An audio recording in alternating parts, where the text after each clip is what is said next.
شروع اللہ کے پاک اور بابرکت نام سے جو بڑا مہربان نہایت رحم کرنے والا ہے۔ ہلدی زیادہ کھانے سے یادداشت تیز ہوتی ہیں۔ کھانے میں سونف، پزیرے اور الائچی کا استعمال کھانا جلدی ہضم ہو جاتا ہے۔ اگر پیاز کو پہلے جڑ کی طرف سے کاٹ لیا جائے تو آنکھوں سے پانی نہیں آتا۔ پالک کھانے سے پٹھے مضبوط ہوتے ہیں۔ جو عورتیں شام کے وقت دودھ گرم کر کے پیتی ہیں ان کی چھاتیاں رنگ خوبصورت ہوتا ہے۔ جس کو غصہ زیادہ آتا ہو اسے کمزوری کا مسئلہ ہوتا ہے۔ کچا دودھ پینے سے رنگ دودھ جیسا سفید ہو جاتا ہے۔ ناشتے میں دہی کا استعمال موٹاپا کم کرتا ہے۔ پانی زیادہ پینے سے تھکاوٹ دور ہوتی ہے۔ مسور کی دال کھانے سے پیٹ کی کوئی بھی بیماری دور ہو جاتی ہے۔ ہفتے میں ایک بار مچھلی کا استعمال بال لمبے رکھتا ہے۔ نہانے سے پہلے اگر پیشاب آ جائے تو آپ کا معدہ کمزور ہے۔ منہ سے کھانا نکال کر دوبارہ کھانے سے دماغی کمزوری کا مسئلہ ہوتا ہے۔ دل کی دھڑکن تیز ہو جاتی ہو تو نہار منہ شہد اور پیاز کا پانی ملا کر پیا کرو۔ اگر سستی رہتی ہو تو ناریل کا پانی نہانے والے پانی میں مکس کر کے نہایا کرو۔ بازاری کھانا کھانے سے حافظہ کمزور ہو جاتا ہے۔ نہار منہ دہی میں کشمش ڈال کر کھانے سے خون پیدا ہوتا ہے۔ گرم دودھ میں ہلدی ڈال کر پینے سے سر درد میں آرام ملتا ہے۔ نیم کے پتے پانی میں ابال کر نہانے سے جادو ٹونے کا اثر ختم ہو جاتا ہے۔ دوپہر کے وقت قہوہ بنا کر پینے سے دماغ تیز ہوتا ہے۔ اگر سٹریس کا مسئلہ ہو تو نہار منہ دہی کھایا کریں۔ ماش کی دال میں دہی ڈال کر کھانے سے بلڈ پریشر فوراً نارمل ہو جاتا ہے۔ کچن میں پیاز کاٹ کر رکھ دو، کبھی چھپکلیاں نہیں آئیں گی۔ گھر کی دیوار پر اگر اچانک کبوتر آ کر بیٹھ جائے تو خوشی آنے کی علامت ہے۔ کچے انگور دودھ کے ساتھ کھانے سے چہرہ ہمیشہ جوان رہتا ہے۔ گھیا توری کے سالن کا بچا ہوا تیل چہرے پر لگانے سے جوانی دیر تک قائم رہتی ہے اور جھریاں نہیں پڑتی۔ سبز پیاز کے پتے بواسیر والے شخص کو کھلانے سے بواسیر ختم ہو جاتی ہے۔ انڈے کی سفیدی کھانے سے شوگر دور ہو جاتا ہے۔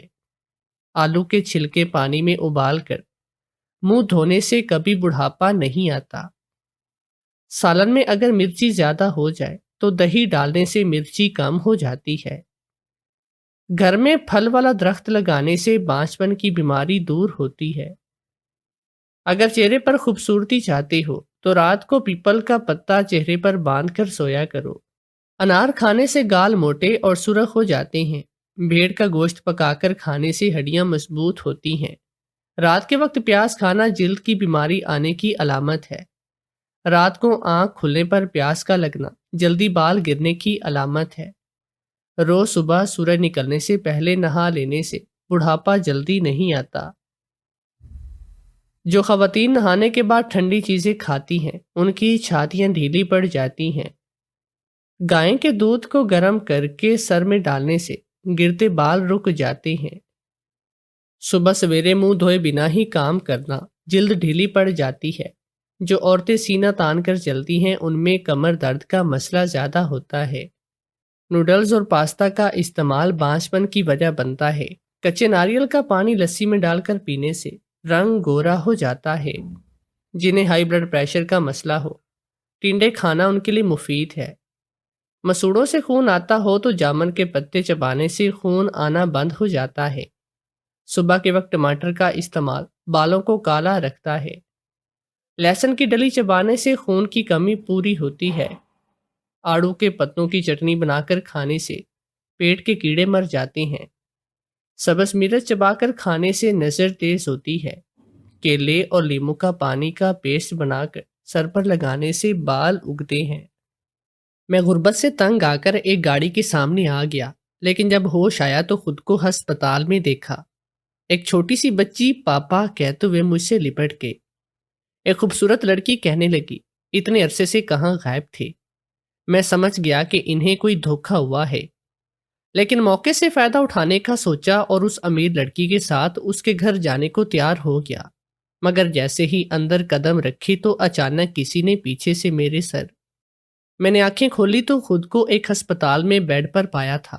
کچھ لمحے تو میری سمجھ میں نہیں آیا کہ میں یہاں پر کیسے اور کیوں پہنچ گیا۔ مجھے کیا ہوا تھا؟ میرے سر میں درد سے ٹیسیں اٹھ رہی تھی اور پورے جسم میں بھی درد ہو رہا تھا۔ ابھی مجھے صرف اتنا ہی یاد آیا کہ شاید میرا ایکسیڈنٹ ہوا تھا تو اس لیے میں ہسپتال ہوں۔ میں نے اٹھنے کی کوشش کی تو پورے جسم میں ایک دم سے درد کی لہر اٹھی اور اسی وقت ایک نرس کمرے میں آئی اور مجھے کہنے لگی، تمہاری طبیعت ٹھیک نہیں، تم آرام کرو، اٹھنے کی کوشش نہ کرو۔ میں نے اس نرس کو غور سے دیکھا، پھر ارد گرد نظر دوڑائی تو معلوم ہوا کہ یہ تو کافی مہنگا ہسپتال ہے۔ یقیناً جس گاڑی سے میں ٹکرایا ہوں گا وہ مجھے ہسپتال میں داخل کروا کر خود بھاگ گیا ہوگا، اور اب تو اس کا بل بھی میرے ہی ذمہ پڑنا تھا۔ مجھے سب تشویش ہوئی اور میں نے سوچا کہ میں تو پہلے ہی غربت کے ہاتھوں مرنے کے لیے نکلا تھا، اب مزید اتنا خرچہ مجھ پر پڑ گیا ہے، میں یہ کیسے سنبھالوں گا؟ ایک بات مجھے سمجھ میں نہیں آ رہی تھی کہ میں بچ کیسے گیا۔ میں تو جس گاڑی کے نیچے آنے والا تھا وہ تو بہت ہی تیز رفتاری سے آ رہی تھی اور میری موت تو یقینی تھی۔ پھر جانے میں یہاں پر کیسے پہنچ گیا؟ ابھی میں یہ سب سوچ ہی رہا تھا کہ نرس نے مجھے انجیکشن لگا دیا اور میرے ذہن پھر سے غنودگی میں ڈوب گیا۔ دوبارہ میری آنکھ کھلی تو میں نے اپنے پاس ایک خوبصورت سی لڑکی کو دیکھا جو لگ بھگ میری عمر کی تھی۔ مجھے ہوش میں آتا دیکھ کر مسکرا کر کہنے لگی، اب تم ٹھیک ہو؟ زیادہ درد تو نہیں ہو رہا؟ میں ڈاکٹر کو بلاؤں؟ اس کے اتنے پیار بھرے لہجے پر تو میں دوبارہ سے ہی ہوش میں آنے والا ہو گیا تھا کہ یہ کون اور اتنے پیار سے میری خیریت کیوں دریافت کر رہی ہے۔ اس کے اتنے پیار بھرے لہجے پر تو میں دوبارہ سے بے ہوش ہونے والا ہو گیا کہ یہ کون اور اتنے پیار سے میری خیریت کیوں دریافت کر رہی ہے۔ پھر ایک سوچ اچانک میرے دماغ میں ابھری تھی کہ ایک لڑکی کی گاڑی سے میرا ایکسیڈنٹ ہوا ہوگا، اس لیے یہ مجھے یہاں پر لے آئی۔ ابھی تو مجھ سے کچھ بھی بولا نہیں جا رہا تھا، میں بس اپنے آس پاس کی باتوں اور چہروں کو سمجھنے کی کوشش کر رہا تھا۔ آہستہ آہستہ میری طبیعت بحال ہونا شروع ہوئی تو مجھے پتا چلا کہ میں ایک گاڑی کے نیچے آنے ہی والا تھا کہ اس لڑکی نے مجھے دھکا دے کر بچا لیا اور گرنے کی وجہ سے میرے سر پر اور باقی جسم پر چوٹیں لگی تھی، جس کی وجہ سے ہسپتال میں داخل ہوں۔ یہ سب مجھے نرس نے بتایا تھا اور اسے سن کر مجھے کافی غصہ آیا کہ اس سے ضرورت ہی کیا تھی اس لڑکی کو مجھے بچانے کی۔ وہ لڑکی بھی عجیب ہی تھی، سارا دن میرے پاس بیٹھی رہتی اور مجھے دیکھ کر مسکراتی رہتی۔ اس نے مجھ سے ابھی تک کوئی بات نہیں کی اور نہ ہی میں نے کوئی بات چیت کی تھی۔ اگر اس نے میری جان بچائی بھی تھی تو وہ یہاں پر کیا کر رہی تھی؟ اسے تو چلے جانا چاہیے تھا، لیکن وہ مستقل میرے سر پر سوار تھی اور یہ مجھے بہت ہی عجیب لگ رہا تھا۔ آخر جس دن میری طبیعت کچھ حد تک سنبھل گئی تو نرس مجھے کہنے لگی کہ آج آپ کو شام تک ڈسچارج کر دیا جائے گا۔ میں نے پریشانی سے پوچھا کہ میرے ہسپتال کے بلز کا، تو کہنے لگی فکر نہ کریں، جو لیڈی آپ کے ساتھ ہیں انہوں نے آپ کا بل ادا کر دیا ہے۔ تو اس لڑکی کو میں نے صبح سے ہی نہیں دیکھا تھا، آخر اس نے میرے بل کیوں ادا کیے تھے؟ اس نے تو میرا ایکسیڈنٹ نہیں کیا بلکہ مجھے بچایا تھا۔ پھر یہ سب کیا ہو رہا تھا؟ جو بھی تھا مجھے تو یہاں سے جانا ہی تھا۔ شام کو کیا اور ابھی کیا؟ میں کمرے سے باہر نکلنے کا سوچ ہی رہا تھا، اچانک وہی لڑکی کمرے میں داخل ہوئی۔ اس کے ساتھ ایک 5 سال کی چھوٹی بچی تھی۔ میں ابھی حیرانی سے دونوں کی طرف دیکھ ہی رہا تھا کہ ایک دم سے وہ بچی پاپا کہتے ہوئے آ کر مجھ سے لپٹ گئے۔ میرے تو رنگ ہی اڑ گئے، یہ کیا ہو رہا ہے؟ میں تو اس چھوٹی سی بچی کو جانتا بھی نہیں تھا اور نہ ہی اس لڑکی کو جو اسے لے کر آئی تھی۔ پھر یہ مجھے اپنا باپ کیوں سمجھ رہی تھی؟ وہ بچی اتنے پیار سے مجھ سے چپکی ہوئی تھی کہ میں اسے خود سے الگ نہیں کر پایا۔ وہ لڑکی مجھے کہنے لگی کہ میں نے تمہیں کہاں کہاں نہیں ڈھونڈا اور تم اتنے عرصے سے کہاں پر غائب تھے، جانتے بھی ہو کہ یہ سب تمہارے لیے کتنا پریشان تھے۔ یہ تو قسمت نے ہمیں تم سے ملا دیا، ورنہ تو شاید تمہارے ارادہ نہیں تھا واپس آنے کا۔ وہ بھی میرے ساتھ آ کر بیڈ پر بیٹھ کے میں جلدی سے اسے کچھ دور ہٹا۔ وہ لڑکی ایسے باتیں کر رہی تھی ایسے کہ جیسے میری اسے برسوں پرانی شناسائی ہو، جبکہ میں تو اسے جانتا بھی نہیں تھا۔ وہ پھر سے میرے قریب ہو گئی اور کہنے لگی، اتنی دیر بھی کوئی اپنی فیملی سے بھلا ناراض رہتا ہے؟ اب بس کر دو اور چلو ہمارے ساتھ گھر واپس، سب انتظار کر رہی ہیں۔ وہ چھوٹی بچی مجھے کہنے لگی، بابا میں نے آپ کو بہت مس کیا، آپ کہاں پر چلے گئے تھے؟ میں اب آپ کو کہیں پر نہیں جانے دوں گی۔ میں نے اس لڑکی کو سمجھانے کے لیے منہ کھولا ہی تھا۔ وہ کہنے لگی، بس آپ چپ ہو جاؤ، تمہاری کوئی بات نہیں سنیں گے، تمہیں اپنے ساتھ لے کر ہی ہم جائیں گے۔ پھر وہ اس بچی سے کہنے لگی، بیٹا آپ جاؤ، میں آپ کے پاپا کو لے کر آتی ہوں، گاڑی میں جا کر بیٹھو۔ میں کچھ کچھ سمجھ رہا تھا کہ ہو سکتا ہے ان دونوں ماں بیٹی کو کوئی غلط فہمی ہو سکتی ہے، میری شکل اس عورت کے شوہر اور اس بچی کے باپ سے ملتی جلتی ہو، اور انہوں نے دھوکہ کھا لیا ہو، جبکہ میری تو ابھی تک شادی بھی نہیں ہوئی تھی۔ میں تو کنوارا تھا، میں ایک غریب گھر سے تعلق رکھتا تھا، اور میرے سر پر ذمہ داریوں کا اتنا بوجھ تھا کہ میری ساری عمر ہی پریشانیوں میں گزری تھی، کبھی کھانے کی پریشانی، کبھی کمانے کی پریشانی۔ میں اتنا پڑھا لکھا تو تھا نہیں کہ اپنے غریب ماں باپ کے خواب پورے کر لیتا، کیونکہ انہوں نے غربت کی وجہ سے مجھے اتنا پڑھایا لکھایا نہیں تھا۔ رو دھو کر میں نے ایف اے کیا تھا۔ اس کے بعد میں ایک فیکٹری میں نوکری کرنے لگا تھا، مگر تنخواہ اتنی محدود تھی کہ گھر کے اخراجات پورے نہیں ہوتے تھے۔ دن بدن کی بڑھتی مہنگائی کی وجہ سے میں بہت پریشان رہنے لگا تھا۔ میری منگنی بچپن میں ہی میری پھپھو کی بیٹی سے ہوئی تھی، تو میں اسے بہت پسند کرتا، لگ بھگ ان کے حالات بھی ہمارے جیسے ہی تھے، اس لیے مجھے کوئی پریشانی نہ تھی کہ اس نے میرے گھر پر آ کر کوئی دقت ہوگی، کیونکہ وہ بھی انہی حالات میں پل کر جوان ہوئی تھی۔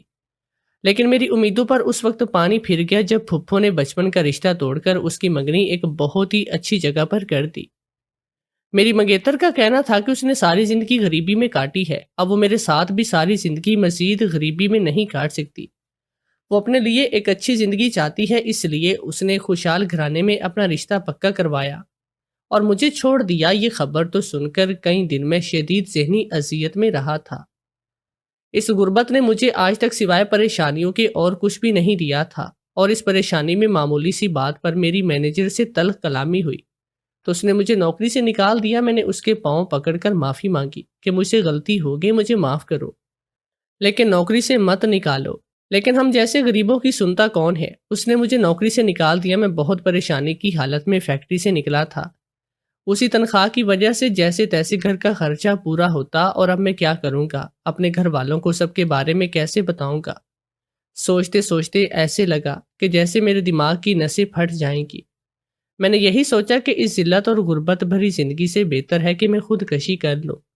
مر جاؤں گا تو کم سے کم یہ سب کچھ تو نہ دیکھنا پڑے گا۔ یہی سوچتا ہوا میں دور سے آتی تیز رفتار گاڑی کے آگے گیا، اپنی آنکھیں بند کی، پھر ایک دم ہی میں سڑک پر گرا تھا، اور پھر مجھے کچھ سمجھ نہیں آیا کہ میرے ساتھ کیا ہوا، اور اب میں نے خود کو ایک ہسپتال میں پایا تھا، اور جہاں پر یہ دونوں ماں بیٹی مجھے کچھ اور ہی سمجھ بیٹھے تھے۔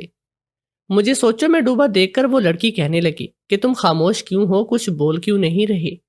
تو میں نے سچ بولنے کا فیصلہ کیا اور اسے کہا، میں آپ کو نہیں جانتا، آپ کون ہیں؟ یقیناً آپ کو کوئی غلط فہمی ہوئی ہے، میں وہ نہیں ہوں جو آپ مجھے سمجھ رہی ہیں۔ تو میری باتیں سن کر ایک دم سے اس کے چہرے کے رنگ اڑ گئے۔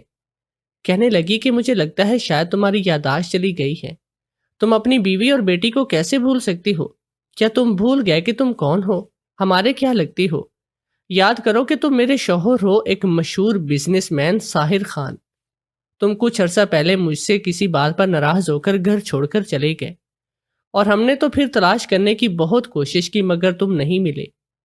کچھ دن پہلے میں نے تمہیں اچانک ہی سڑک پر چلتے دیکھا تو بھاگ کر تمہاری طرف آئی، لیکن اس سے پہلے کہ وہ گاڑی تمہیں ٹکر مار دی، میں نے تمہیں دوسری طرف دھکا دے دیا اور تمہاری جان بچ گئی۔ پھر میں تمہیں یہاں پر لے آئی، تم ہمارے ساتھ گھر پر تو چلو، تمہیں آہستہ آہستہ سب یاد آ جائے گا۔ میں ہرگز بھی اس لڑکی کے ساتھ نہیں جانا چاہتا تھا، مگر پھر سوچا کہ میں اپنے گھر جا کر کیا کروں گا؟ میں نے تو نوکری بھی کھو دی جب مینیجر نے مجھے نوکری سے نکالا تھا، تو میں نے اسی وقت ابا کو فون کر کے بتا دیا کہ میرا دوسرے شہر ٹرانسفر ہو چکا ہے، میں وہاں پر جا رہا ہوں۔ اس لیے مجھے امید تھی کہ میرے اتنے دن کی غیر حاضری پر وہ لوگ پریشان نہیں ہوئے ہوں گے، لیکن بات تو گھوم پھر کر وہی آ رہی تھی۔ اگر میں اس لڑکی کے ساتھ نہ جاتا تو میرے پاس اور کرنے کو کچھ بھی نہیں تھا، تو کیا یہ بہتر نہیں تھا کہ میں اس موقع سے فائدہ اٹھا لیتا؟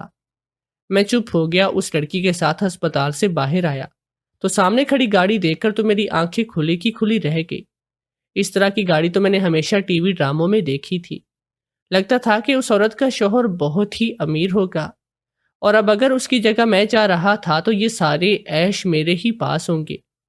وہ لڑکی جس نے اپنا نام شہانہ بتایا تھا اور جو خود کو میری بیوی کہہ رہی تھی، مجھے لے کر ایک عالیشان گھر میں آ گئی جس کی چمک دمک دیکھنے والی تھی۔ وہ مجھے کہہ رہی تھی کہ دیکھو یہ ہے تمہارا گھر، تم اس گھر کے مالک ہو، یاد کرنے کی کوشش کرو۔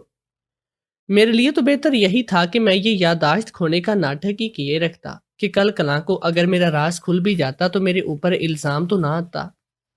جیسے ہی میں نے گھر کے اندر قدم رکھا تو اچانک پیچھے سے کسی نے میرے سر پر وار کیا۔ میں پلٹ بھی نہیں سکا اور وہیں پر ڈھیر ہو گیا۔ جب میری آنکھیں کھلی تو میں نے خود کو ایک کمرے میں ایک بیڈ پر پایا تھا۔ میرے سرہانے پر شہانہ بیٹھی ہوئی تھی۔ مجھے ہوش میں آتے دیکھ کر اس کے چہرے سے فکر مندی کے تاثرات غائب ہوئے تھے۔ وہ کہنے لگی، شکر ہے تم ہوش میں آ گئے۔ میں نے خوفزدہ ہو کر پوچھا، یہ سب کیا ہے؟ میرے سر پر کس نے وار کیا تھا؟ تم میرے ساتھ کیا گیم کھیلنے کی کوشش کر رہی ہو؟ میں اب یہاں ایک منٹ بھی نہیں رہوں گا۔ تو میرا ہاتھ پکڑ کر کہنے لگی، تمہیں کیا ہو گیا ہے؟ کیا تم اپنے پاگل بھائی کی حرکتوں کو نہیں جانتے کہ وہ کب کیا کر جائے، کسی کو بھی نقصان پہنچا لیتا ہے؟ مجھے تو یہ تھا کہ وہ کمرے میں بند ہوگا، لیکن جانے کیسے وہ باہر پہنچ گیا اور اس نے تمہارے سر پر بلے سے وار کر دیا۔ لیکن تم فکر نہیں کرو، ڈاکٹر نے اسے بھی انجیکشن لگایا ہے، وہ کمرے میں سو رہا ہے۔ وہ مجھے کہنے لگی، تم آرام کرو، میں تمہارے لیے دودھ اور ٹیبلٹس لے کر آتی ہوں۔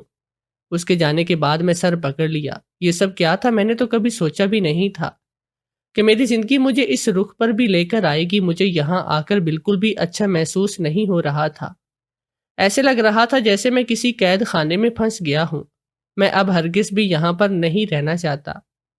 جانے اس گھر میں کون پاگل تھا جس نے آتے ہی مجھ پر حملہ کیا، اور وہ پاگل بھائی دوبارہ مجھے دیکھ لیتا تو پھر سے کیا حال کرتا۔ وہ لڑکی شہانہ بہت اچھی تھی، اس نے میرا بہت خیال تو رکھا، مجھے وقت پر دوائیاں دی اور 1-2 دن میں ہی مکمل طور پر صحت یاب ہو گیا۔ میں چلنے پھرنے کے قابل ہو گیا۔ پھر ایک دن وہ مجھے ڈھیر سارے پیسے دیتے ہوئے کہنے لگی، تم ڈرائیور کے ساتھ جا کر اپنی مرضی سے کپڑے خرید لو۔ میں نہیں چاہتی کہ اب تم پرانے پھٹے کپڑوں میں رہو۔ کم سے کم وہ بھی 2-2.5 لاکھ روپے تھے۔ اتنے پیسے تو میں نے ساری زندگی میں نہیں دیکھے اور نہ ہی مجھے اتنی گنتی آتی تھی۔ یہ قسمت ہی تھی جو مجھ پر مہربان ہو چکی تھی۔ میں ڈرائیور کے ساتھ بازار گیا اور اسے بازار کے باہر ہی کھڑا کیا، خود رکشہ لے کر اپنے گھر چلا گیا۔ جب میں نے اپنی ماں کو جا کر 2 لاکھ روپے پکڑائے تو امی اور ابا کی حیرت بھی دیکھنے والی تھی۔ وہ تو میری بلائیں لیتے نہیں تھک رہے تھے۔ میں نے انہیں کہہ دیا کہ میں دوسرے شہر میں بہت اچھی نوکری کر رہا ہوں اور اب کبھی بھی گھر پر آ کر پیسے دے جایا کروں گا۔ باقی کے بچے پیسوں سے میں نے بازار سے اپنے لیے اچھی کوالٹی کے کپڑے خریدے اور دوبارہ سے گاڑی میں بیٹھ کر گھر آ گیا۔ مجھے ڈر تھا کہ کہیں وہ میرے کپڑوں کو دیکھ کر کوئی سوال نہ کرے، لیکن وہ تو بڑی خوشی سے کہنے لگی، تم نے اپنے لیے بہت اچھی شاپنگ کی۔ مجھے وہاں پر تو 1 ہفتہ ہو گیا تھا اور اسے 1 ہفتے میں سب کچھ ٹھیک ٹھاک تھا۔ بس مجھے یہ بات بہت عجیب لگتی تھی کہ وہ مجھے چھت پر نہیں جانے دیتی۔ کہتی تھی کہ تمہارا پاگل بھائی وہی ہے، ایک کمرے میں رہتا ہے، وہ تمہارا سخت دشمن ہے، اگر اس نے پھر سے تمہیں دیکھ لیا تو تمہیں نقصان پہنچائے گا۔ اس کے شوہر کی زندگی جی رہا تھا تو مجھے تو اتنا معلوم ہونا ہی چاہیے تھا کہ اس کے بھائی کو آخر ایسا کیا مسئلہ ہے، کیونکہ اکثر اس کے کمرے سے چیخنے چلانے کی آوازیں آتی تھی اور میں دیکھتا تھا کہ ملازم روزانہ اس کمرے میں کھانا لے کر جاتا ہے۔ کبھی کبھی ڈاکٹر کو بھی میں اس کے کمرے میں جاتے دیکھتا تھا۔ حیرت کی بات تھی کہ اتنے امیر تھے تو اس بیچارے بیمار آدمی کو ہسپتال میں کیوں نہیں داخل کروایا تھا۔ لیکن پھر میں نے سوچا کہ ان کے مسئلے ہیں، مجھے کیا لینا دینا۔ میں تو کچھ عرصے بعد جب یہاں سے اچھی خاصی دولت سمیٹ لوں گا تو میں یہاں سے فرار ہو جاؤں گا۔ مجھے ان کے مسئلوں سے کیا لینا دینا۔ لیکن پھر بھی مجھے شک ہی رہتا، وہ چھوٹی بچی بھی اب کہیں نہیں تھی۔ پتہ چلا کہ اس نے اسے بورڈ بورڈنگ اسکول بھیجا ہے۔ جس نے شادی کی تصویریں دیکھی تھی میں نے، اور اس میں شہانہ کا شوہر حیرت انگیز حد تک میری شکل سے مماثلت رکھتا تھا۔ شادی اس لیے وہ دھوکہ کھا گئے اور مجھے اپنا شوہر سمجھ بیٹھی تھی اور مجھے یہاں پر لے آئی۔ کبھی کبھی مجھے افسوس بھی ہوتا کہ میں اس بیچاری کو دھوکہ دے رہا ہوں، لیکن میں ابھی اپنی غربت کے ہاتھوں مجبور تھا۔ میں کیا کرتا؟ میں اب اس کے ساتھ دفتر بھی جانے لگا اور اب پیسوں میں کھیلنا تو میرا کام بن چکا تھا، کیونکہ ہر ہفتے ہی وہ کسی نہ کسی بہانے سے مجھے ڈھیر سارے پیسے دے دیتی اور میں ان پیسوں کو اپنے گھر بھجوا دیتا۔ میرے گھر کے حالات بھی بدلنے لگے اور میرا اپنا رہن سہن بھی امیروں والا ہو گیا۔ میں تو دفتر کا کچھ بھی نہیں جانتا تھا، وہ جیسے کہتی ویسے کر دیتا۔ میں نے ہی اسے کہا تھا کہ تمہیں سارے معاملات کو سنبھالوں۔ ہاں، اس کے شوہر کی حیثیت سے میں جہاں پر ضروری دستخط ضروری ہوتے تو وہاں پر دستخط کر دیا کرتا۔ ایک دن وہ گھر پر نہ تھی اور میری طبیعت نہیں ٹھیک تھی تو میں دفتر نہیں گیا، سخت بخار کی حالت تھی۔ میں نے سوچا کہ ڈرائیور کے ساتھ ڈاکٹر کے پاس چلا جاتا ہوں۔ اچانک اوپر والے کمرے سے کسی کے چیخنے کی آواز سنائی دی۔ ملازم بھاگ کر اوپر گیا، واپس آیا تو اس کا رنگ اڑا ہوا تھا۔ کہنے لگا کہ ان کی حالت بہت خراب ہے۔ وہ جلدی سے اپنی مالکن کو فون کرنے لگا۔ میں نے اسے کہا کہ چلو ہم اسے ہسپتال لے کر چلتے ہیں، میں نے ویسے بھی ڈاکٹر کے پاس جانے ہی والا تھا۔ میری بات سن کر وہ ملازم گھبرا کر کہنے لگا، نہیں نہیں، ہم انہیں ہسپتال نہیں لے کر جا سکتے۔ مالکن نے کہا کہ وہ ڈاکٹر کو بھیج رہی ہے۔ میں نے جب کہا کہ ٹھیک ہے، میں اس کو ایک دفعہ جا کر کمرے میں دیکھ لیتا ہوں، وہ بھی گھبرا گیا اور کہنے لگا، میں مالکن کی اجازت کے بغیر آپ کو اوپر نہیں جانے دے سکتا۔ انہوں نے مجھے سختی سے منع کر رکھا ہے۔ یہ بات مجھے عجیب سی لگی تھی، لیکن بہرحال میں چپ رہا۔ تھوڑی دیر کے بعد شہانہ بھی آ رہی ہے، اس کے ساتھ ڈاکٹر تھا، وہ اسے لے کر کمرے میں چلی گئی۔ میں نے بھی جانے کی کوشش کی تو اس نے مجھے باہر ہی روک دیا۔ کہنے لگی، نہیں، تمہارا اس کے سامنے جانا ٹھیک نہیں، وہ تمہیں دیکھ کر غصے میں آ جاتا ہے۔ جانے ان بھائیوں میں آپس میں کیا چپ کلش تھی جس کی وجہ سے وہ ایک دوسرے کی شکل تک دیکھنا گوارا نہیں کرتی تھے۔ اس پر مجھے شہانہ کا رویہ بھی کچھ مشکوک سا لگ رہا تھا، اس لیے میں نے سوچا کہ مجھے ایک بار خود کمرے میں جا کر دیکھنا چاہیے کہ اس بیچارے کی کیا حالت ہے۔ مجھ سے تجسس برداشت نہیں ہو رہا تھا، اس لیے میں رات کو چوری چھپے اس کمرے کا لاک کھول کر اندر چلا گیا، اور سامنے میں نے جس آدمی کو رسیوں میں بندھے دیکھا، اسے دیکھ کر تو میرے پیروں تلے سے زمین نکل گئی۔ وہ تو ہوں بہوں میری شکل کا ہی تھا، دیکھنے میں تو میرے جیسا ہی لگ رہا تھا۔ کیا وہ شہانہ کے شوہر کا بھائی تھا یا اس کا شوہر ہی تھا؟ میں تو الجھن میں پڑ گیا۔ مانا کہ دنیا میں ہم شکل ہوتے ہیں، لیکن ایک ہی شکل کے تین افراد بھی تو نہیں ہو سکتے، کیونکہ وہ دونوں بھائی بھی اسی شکل کے ہوتے ہیں جس شکل کا میں تھا۔ ضرور یہ آدمی شہانہ کا دیور نہیں، اس کا شوہر ہی تھا، لیکن یہ یہاں پر کیوں قید تھا؟ اس بیچارے کی حالت دیکھ کر لگ رہا تھا کہ جانے کتنے دنوں سے یہاں پر قید رکھا گیا۔ اس کے ہاتھوں پر رسیوں کے نشانات پڑ چکے تھے، اور سائڈ ٹیبل پر دوائیوں کا انبار دیکھ کر میں سب سمجھ گیا کہ اس بیچارے کو ذہنی پاگل بنانے کی پوری تیاری ہو رہی تھی۔ لیکن آخر یہ سب وہ کیوں کر رہے تھے؟ اس کا شوہر یہاں پر تھا اور اس نے مجھ سے جھوٹ کیوں بولا؟ اور اپنے شوہر کی جگہ وہ مجھے یہاں پر لے کر کیوں آئی تھی؟ سب کے پیچھے ان کا کیا مقصد تھا؟ ابھی میں یہ سب سوچ کر وہاں سے نکلنے ہی لگا تھا کہ اچانک دروازہ کھلا، وہ اندر چلی آئی۔ مجھے دیکھ کر پہلے تو وہ گھبرا گئی اور پھر غصے سے بولی، مجھے معلوم تھا کہ تم یہاں پر آؤ گے۔ میں نے اسے پوچھا کہ یہ سب کیا ہے؟ کیا یہی تمہارا شوہر ہے؟ کہنے لگی، ہاں یہی میرے شوہر ہے۔ میں نے چلاتے ہوئے کہا، تو پھر تم نے مجھ سے جھوٹ کیوں بولا اور مجھے اپنا شوہر بنا کر یہاں پر کیوں لے کر آئی ہو؟ تو کہنے لگی کہ تم مجھ پر یوں نہیں چلا سکتے، تم جیسے بہت ایماندار ہو، تم بھی تو اپنا مفاد دے کر دھوکہ دینے کی نیت سے اس گھر میں آئے تھے۔ ہاں یہ میرا شوہر ہے، لیکن میں چونکہ اس کی جائیداد پر قبضہ کرنا چاہتی ہوں، اس لیے اسے ذہنی بیمار بنا کر اس کمرے میں قید رکھا ہے۔ اس نے اپنی بیٹی کی وجہ سے مجھ سے دوسری شادی کی، مگر میں تو اس کی دولت کے پیچھے تھی۔ اس دن جب میں نے تمہیں دیکھا کہ تمہاری شکل ہوں بہو میرے شوہر سے مل رہی ہے، تو میں نے پلان بنایا کہ تمہیں اپنا شوہر بنا کر گھر میں لے جاؤں، اور پراپرٹی کے جتنے بھی کاغذات ہیں اور جو بھی معاملات ہیں وہ تمہارے ذریعے سے سب اپنے نام کروا لوں گی۔ اس لیے میں تمہیں اس گھر میں لے آئی، اور یہاں اوپر نہیں آنے دینا چاہتی تھی تاکہ تمہیں سچ کا پتہ نہ چلے، اور تمہیں مجھے غلط کہنے کا کوئی حق نہیں، کیونکہ میں تمہیں اچھے سے جانتی ہوں کہ تم بھی لاکھوں کا گھپلا کر کے اپنے ماں باپ کو پیسے بھجواتے رہے ہو، تو اب تمہیں شریف بننے کی ضرورت نہیں۔ تو جیسا چل رہا ہے اسے ویسا ہی چلنے دو۔ تم جو ناٹک پہلے کر رہے تھے وہی کرتے رہو۔ تمہیں جتنے پیسے چاہیے وہ تم اپنا حصہ لے لینا۔ جب میرا کام ختم ہو جائے گا تو بے شک واپس چلے جانا۔ مجھے تو کچھ سمجھ میں نہیں آ رہا تھا کہ اب مجھے کیا کرنا چاہیے۔ انسانیت کا تقاضا تو یہ تھا، اگر مجھے اس کا راز پتہ چلا تھا تو میں اس بیچارے کی مدد کرتا، لیکن دوسری طرف ایک سنہرا مستقبل تھا جو اس آدمی کی جگہ لینے پر مجھے مل رہا تھا۔ اس وقت میں اس کے ساتھ دروازہ بند کر کے وہاں سے چلا گیا، لیکن پوری رات میں سو نہیں پایا۔ میرے ذہن میں یہی آتا رہا کہ میری وجہ سے ایک معصوم اپنا ذہنی توازن کھو کر آہستہ آہستہ موت کے قریب ہو رہا ہے۔ میرا کیا ہے، میں تو پھر کوئی نہ کوئی کام کر کے اپنا گھر چلا ہی لوں گا، لیکن اگر اس آدمی کو کچھ ہو گیا تو میرے ساری زندگی اپنے ضمیر کو کیا جواب دوں گا؟ اس لیے میں نے خفیہ طور پر اس کا علاج کروانا شروع کیا۔ ایک دن وہ بھی آیا، جب اس کو ساری حقیقت کا پتہ چلا وہ بالکل تندرست ہوا۔ اس پل اس کی بیوی شہانہ کا حال دیکھنے والا تھا. اس نے سارا ملبہ مجھ پر ڈال دیا کہ یہی میرا شوہر بن کر گھر میں آیا تھا. تو میں نے اس پر اعتبار کر لیا، لیکن اب وہ چونکہ سب کچھ جان چکا ہے تو اس نے لالچی عورت کو طلاق دے کر گھر سے نکالا. جس نے اس کی بیٹی سے بھی اچھا سلوک نہیں کیا، اس نے میرا بہت شکریہ ادا کیا. میں نے اپنی جان کی پرواہ نہ کرتے ہوئے اس کو ایک نئی زندگی دی. اس لیے اس نے مجھے اپنا بھائی بنایا اور اپنی کمپنی میں ایک بہت اچھی نوکری دی. میں بہت ہی خوش تھا. میں نے اپنے ضمیر کا سودا نہیں کیا اور میں اب رزق حلال کما رہا ہوں.